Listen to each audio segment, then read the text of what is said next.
We're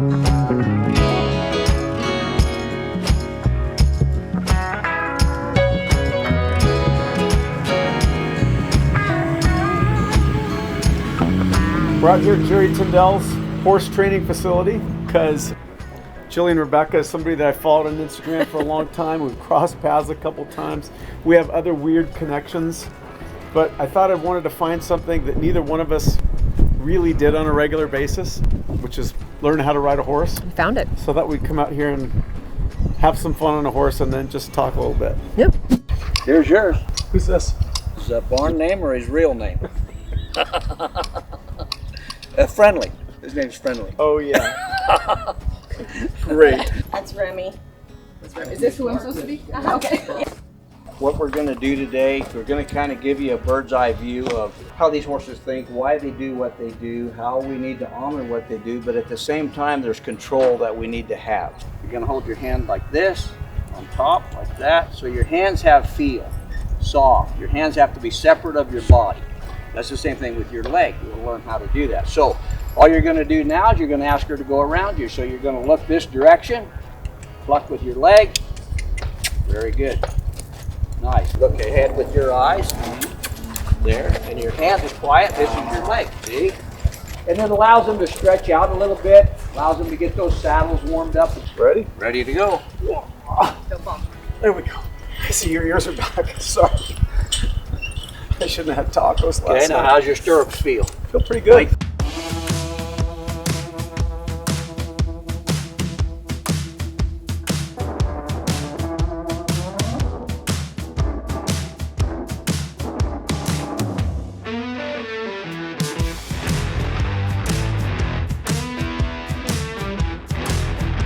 See, for this cut, it's gonna be smooth.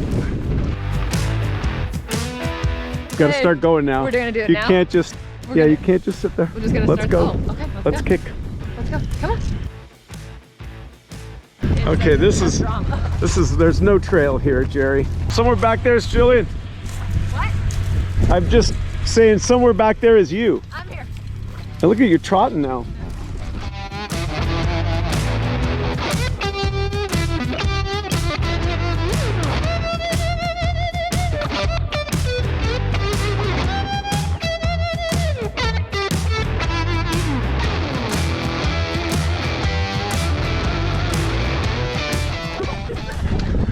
Did you get some juice? A little squirrely. That's good. We're going around the tree.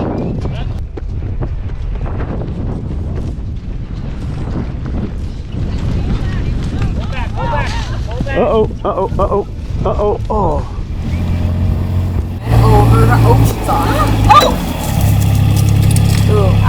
Just stay down for a second. Stay down, stay down, stay down, stay down. I'm okay. So sorry. Oh, I got desert in my pants.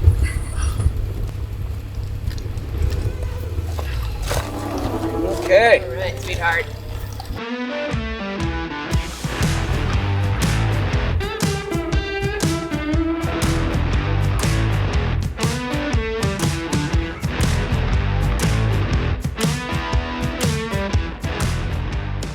Now we owe Jillian a sort of a formal apology. No, you don't. So sorry. I mean, my butt hurts. How are you feeling? That's okay. It's late. Yeah, I just want to make sure nothing's like Can we do the whole interview like this? cracked, crushed pelvis. I'm really not worried. I just Femur. sore, yeah. Tibia. I found you on Instagram like everybody else. I'm like, oh, this is cool. Followed you for a long time. Sort of saw transitions through what goes on Instagram and then what you do in your personal life, all the way up to Citizen J podcast and the Storyteller Network, which I feel some attachment to because I bought a Storyteller van a couple of years ago. But then the other day you sent a post where you were like, all the jobs you've had, like leading up That's to right. what you do now. And it's super interesting. The list is crazy. I mean, I have a very bizarre resume for sure. And I think it's a product of just for the last, I mean, until I was like 35, I didn't have much direction. And not that I was floundering in any way. I just was kind of going through the motions and was kind of disappointed that I wasn't super passionate about any one thing. But taking on, like kind of discovering my own voice with the overlanding and the off-road space, and then, you know, taking women out and kind of realizing that I have a special energy when it comes to adventure. The joy is sharing this unique thing that I love with other people. Did it start with a truck? It did. It started with the truck. I knew I wanted to be able to explore dirt roads better. So bought the truck, thought I was good with just a truck, and then realized there's an off-road, overland, you camp and you build and you put all this stuff on it. I saw you doing something, and I'm like, that's cool. You kind of have the 70s flair. Yeah. I like that. Yeah. Henry. And then immediately the truck was like ripped apart, changed, modified. It wasn't right away. I did keep it. I didn't know how to drive off-road, honestly. So it took some just going out and learning the vehicle and learning how to ride on the trail and learning how to understand obstacles and to walk myself through things. So, I mean, it's been an evolution of 7 years now. And now there's a motorcycle involved, and sometimes I get on horses and then fall off horses. And but honestly, it's just created this drive to go out and experience life. And I'm grateful for the position I'm in to be able to do that, to have the flexibility. But maybe waiting till 35 to kind of figure it all out has given me also just the mental confidence to be able to move into this new space. And now I've got a podcast. How did the podcast thing start? Like, how did you cross with storytelling? I have fallen in love with the conversations that happen around campfires. Getting to sit there and talk to people, and I know there's something, the breakdown in kind of the bravado we come to relationships with. After a hard day on the trail, you sit around the fire and everyone just gets to stare at this thing. I don't know, it's a primal instinct, and you watch walls come down around the fire. And so I've come away from camping weekends or weeks and just had these, like, those conversations were amazing. And a little part of you is like, if we could have recorded that would have been profound. Yeah.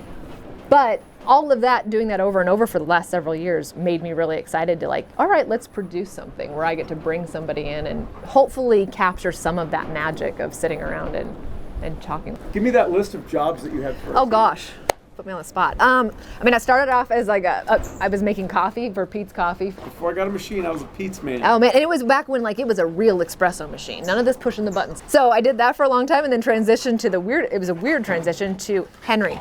He's good. Are we okay? Yeah, I like it. Okay. I became an insurance agent for State Farm, which couldn't quite possibly be the most boring. It was a good job. It was what I needed at the time, so I did that for a very long time, and then moved cross country, and then picked up a lot of, like, spastic jobs. I was, worked in a chiropractor's office, but my favorite one was being a dog walker in New York City.